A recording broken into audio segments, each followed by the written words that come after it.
Hello guys, ito may gagawin po tayo ngayon na microwave oven na Mavi. Ito yung dinala kahapon. Ang sabi daw ng may-ari nito ay walang init or ayaw uminit yung mga nilalagay nila. Ito yung likod nito. So, tingnan natin ngayon. Buksan natin at para malaman natin kung ano yung ating makitang pwedeng gawin para mabuo natin. Let's go! So, try natin ngayon buksan itong ating gagawin na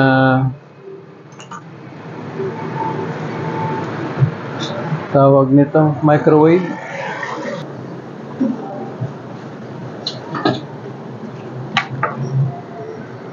So, ang mahirap lang dito ay yung screw niya ay star. Buti na lang, medyo malambot ito.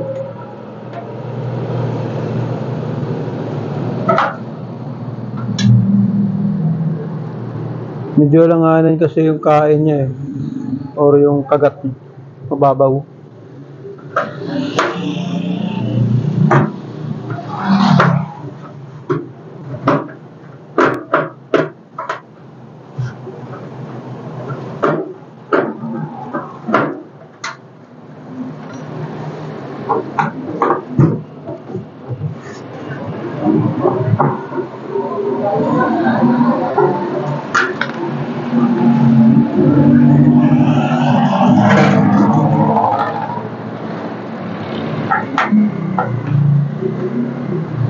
Nung nakarang araw, yung ginawa natin na Hanabishi yun, microwave ay ayaw rin uminit yun. Yung nangyari doon ay nagpalit lang tayo ng high voltage fuse.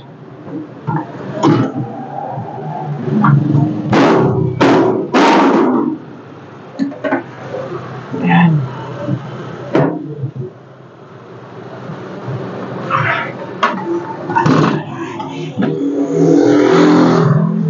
So, ito yung kanyang loob. First time pa nabuksan ito.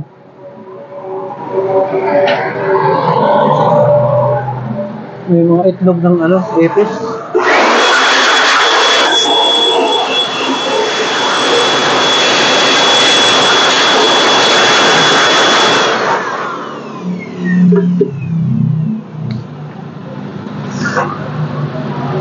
So, sa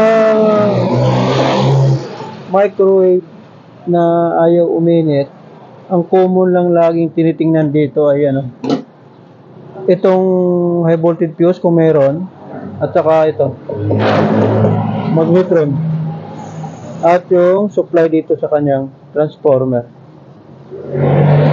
Okay, kung minsan ay bumibigay itong filament nya. So, unahin natin ngayon tingnan dahil may power po ito. Saksak natin para makita niya.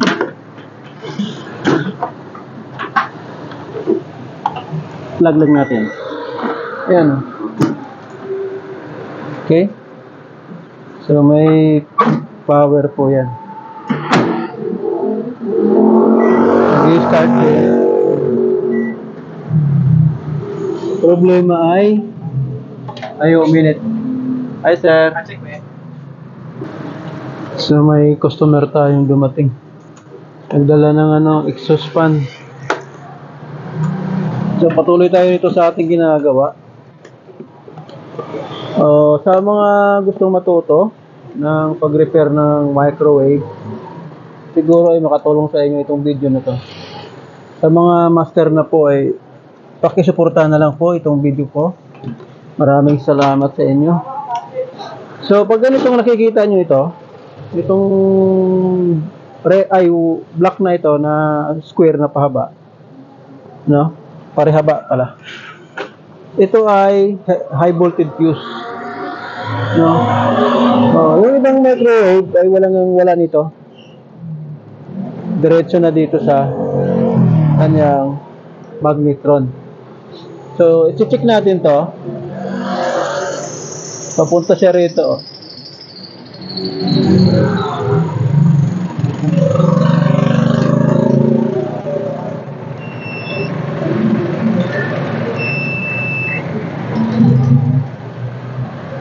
So, dead po siya. Oh. Then, kung minsan, nasisira ito, dahil sira itong ating magnetron. So, tanggalin natin itong high voltage fuse na to.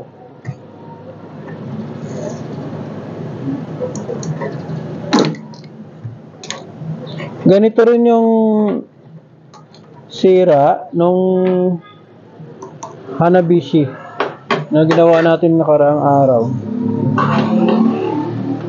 Pag ganito lang yung sira, nakakatipid yung may-ari.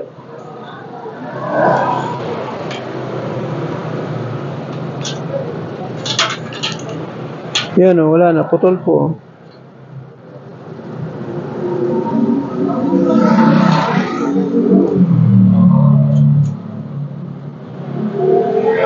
May isang klase nitong fuse na pwede mo siyang palitan ng fuse lang talaga.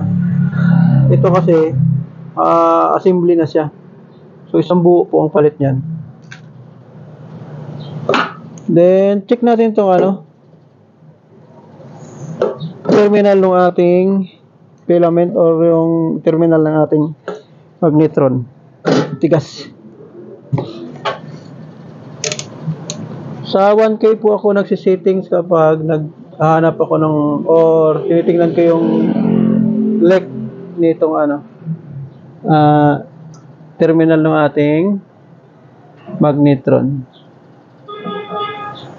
So para ay wala siyang lek, check natin itong high voltage diode na to. Good. So ibalik natin to.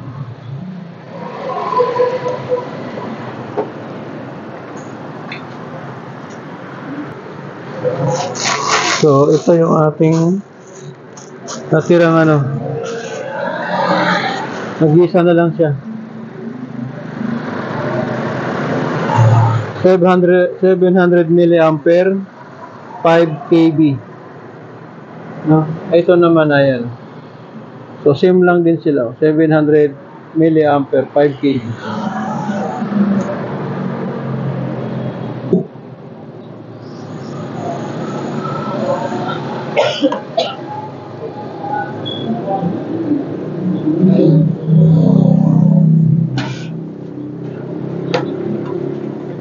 So, tatali din natin to para hindi siya magalaw-galaw.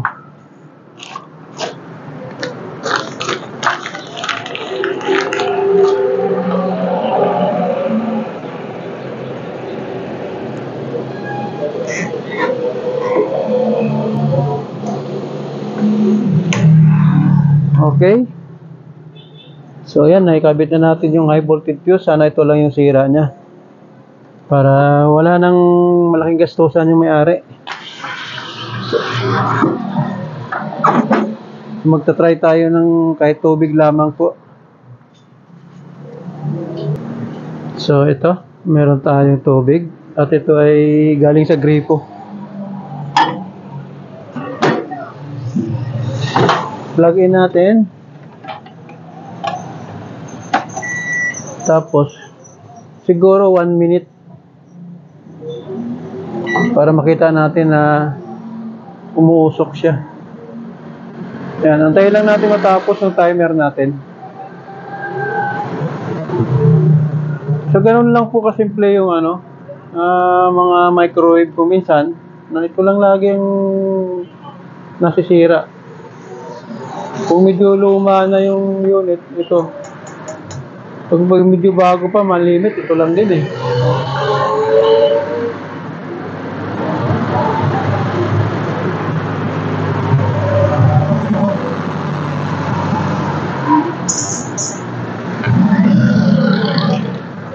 Linisan natin itong takip niya.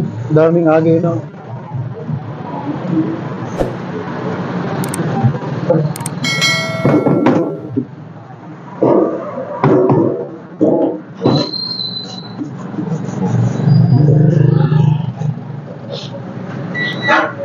Okay, tapos na po.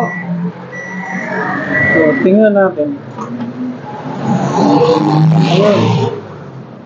Ayan, umuusok na po siya. Oh. Kita nyo? So, good na siya. So, kung ganito lang yung laging sira, so, hindi mahirap gawin. Diba? Mag-ingat lang po sa mga baguhan. No? Laging safety po ang ating isipin sa mga ginagawa natin. Okay, guys? Thank you for watching. And thumbs up tayo dyan.